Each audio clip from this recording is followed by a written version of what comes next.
the safe spaces that minorities need, Yeah. I think that needs to be, that's going to look different in a lot of different spaces. Mm-hmm. There needs to be safe spaces at work. There needs to be safe spaces in home. You know, there needs to be safe spaces between friends, you know, because there are stereotypes that we hold in the minority community that can be damaging within our relationships. Preach. You know, so, and one thing that I'm really guilty of is the work hard, the strong Black woman.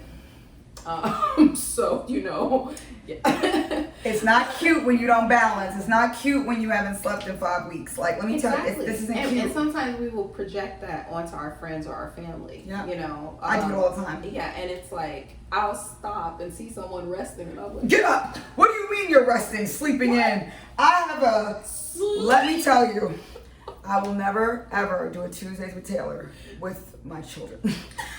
But nothing brings me more disdain at times when I'm sweeping, mopping a floor, on a call, ordering food, buying clothes, planning a family vacation, and they're like looking at their nails on the couch. I'm like, that's my trigger. Like, I'm scrubbing the floor and you're just, I'm on my hands and knees, like, help, my mental health, somebody help me. And they're like, God, she's cleaning again. Yeah, and so I had to start checking myself, right? Because I'm like, this is not, you don't want to do this either. Like, you don't want to be scrubbing these floors. No, you don't. And I don't. And I mean, it's ingrained in me to the point that a few years back I took a nap and I had an anxiety attack after the nap because I was like, what did I miss? Like, it was. Tell me about the nap experience. I don't think I've taken a nap since kindergarten. It wasn't good for me because I hadn't worked out those issues around it. Wow. Like all of those messages that I had internalized. Wow. An example of like a family, like friend level. Yeah. But on an organizational level,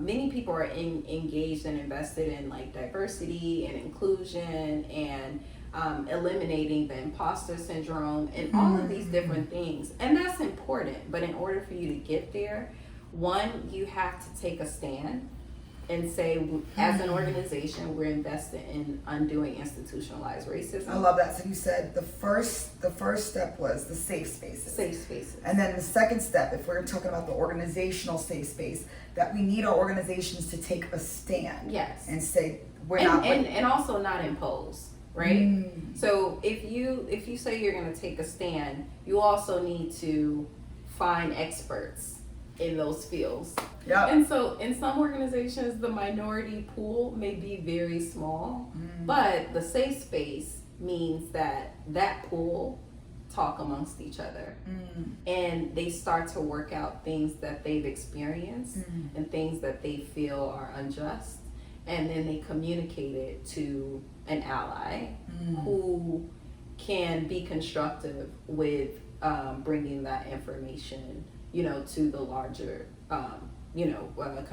community within the organization. And then they start talking about solutions and how we can resolve different things. I love that. So safe space within all realms, creating that. And honestly, how many of you feel like you have a safe space in all realms of your life? At home, at work, with your friends, with your partners. So many people, that's such a good word, safe. Where do we feel safe? But you know what? I love the empowerment of creating it. Yeah. And I think that's a really important and also solution. Creating it for yourself. Yes. I left that out. Like that, because we're talking about mental health, it's not always interpersonal or relational, right? It starts within. And so creating a safe space for you where you identify that boundary and you say, no, this is my time. I'm going to take it and I'm going to do whatever I want in whatever time it is. 5 minutes, an hour, whatever it is, it's yours. And you'll start to learn what you can tolerate and what you cannot. Now, on a national level, because we've talked about individual, interpersonal, organizational, but on a national level, things that we can do are to, like I mentioned a little bit earlier, it's about image, right? The perception of minorities right now is harmful. It's damaging. to many of us, Yeah. and it weighs on us. Sure does. And it's not for us to change. It's really not. It's on them. The people who created that. Say it 2 more times. It's on them. It's not for us. And that's so important, because so often you find that victims of domestic abuse, victims of sexual abuse, victims of bullying, they're almost challenged to try to change the very system or the very structure that hurt them. Yeah. And I think that just took a weight off my shoulder, because I have that pressure now to say, as an elected official, how do I fix this for my community? Exactly. But that pressure on top of the trauma, on top of the crazy imbalance that I've imposed on myself to make those movements forward, this just lifted a huge weight off of me. This is not awesome. This is not on us. Yeah. Solely to fix. It's not on us. I will say this. As a mental health therapist, I understand that saying that is way easier said than done, right? There will be institutions that have stood in this country for hundreds of years that will not accept that willingly. And so what we have to do is communicate, validate, challenge, and then request. Validate, challenge, and then request. The acronym is VCR. VCR. And so validate, let the police, for example, right? Yep. The police had their image, their purpose initiated with catching slaves